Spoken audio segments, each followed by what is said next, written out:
Imagine a world where schools teach Japanese instead of English, where instead of Hollywood, Tokyo film studios dominate the screens, where the map of the world looks so different you wouldn't recognize it. This isn't fiction. This could have been our world. Stay until the end, because the final twist will surprise you. 1945. The Pacific Ocean is on fire. The Japanese Empire controls half of Asia, thousands of islands, and millions of people. The United States is preparing for the largest naval invasion in history, a direct assault on the Japanese home islands. Military estimates suggested it could cost anywhere from 500,000 to 1,000,000 American lives. But what if it never happened? What if the atomic bombs didn't exist, or failed, or the political decision went another way, and Japan held on? Today we tell you an alternative history, one based on real plans, real documents, and the real logic of that era. This isn't a fairy tale. This is a what if. 1946. Tokyo is not in ruins. Emperor Hirohito addresses the nation from the palace balcony. His voice is calm. Japan has not surrendered. On the contrary, exhausted by years of war, the United States signs a separate peace. American troops withdraw from the Philippines. The Pacific Ocean is officially renamed the Japanese Sea. It looks like victory, but the price is enormous. Asia under the co-prosperity sphere. Japanese propaganda painted a beautiful picture, a united Asia, free from white colonizers, under the wise guidance of Tokyo. The reality was something else entirely. Korea remains fully occupied. China is torn apart. Puppet governments in the east, Mao's communists in the west. In Indonesia, Malaysia, Vietnam, Japanese garrisons, Japanese laws, Japanese taught in every school. Local elites receive a degree of autonomy, but only as long as they don't challenge Tokyo. And what about Europe? Without American resources redirected toward the Pacific theater, Hitler buys more time. But he too is exhausted. By 1947, a fragile equilibrium settles in. Nazi Germany controls Europe up to the Urals. Japan controls Asia up to India.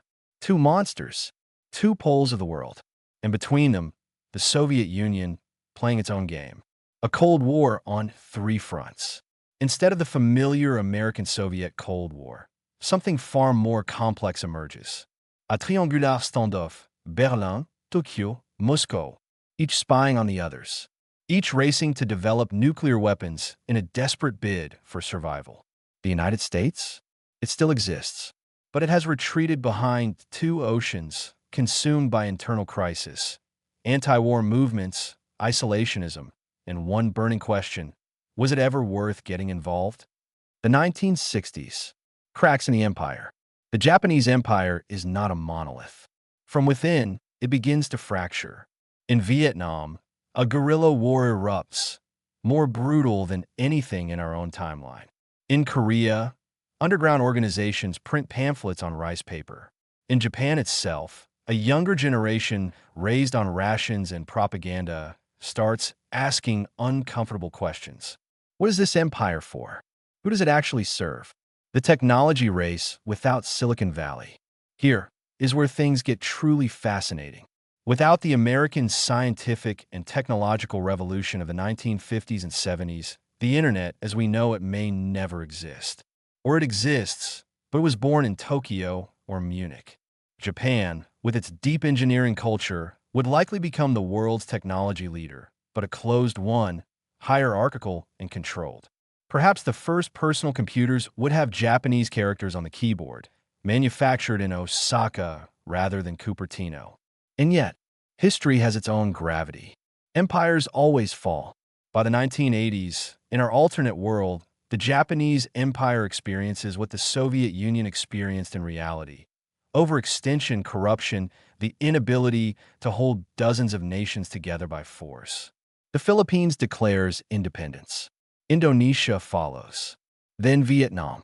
Tokyo responds with sanctions, then military operations.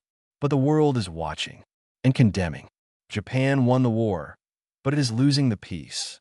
By the 2000s in this world, there is a new map. Japan, large but exhausted, slowly releasing its colonies and searching for a new identity. Germany, broken from within, its Nazi regime brought down by its own younger generation back in the 1970s.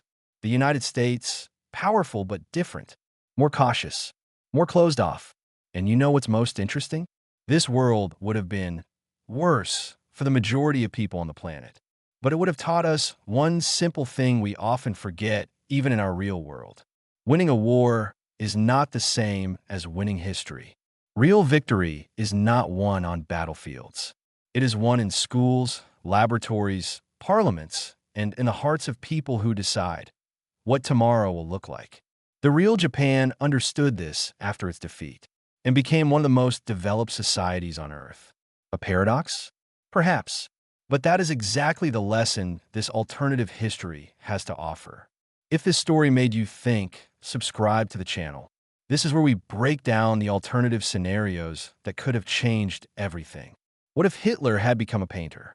What if the Soviet Union never collapsed? What if Columbus never reached America? Because history isn't only what happened, it's also what could have happened. And that's exactly what makes it so fascinating. See you in the next video.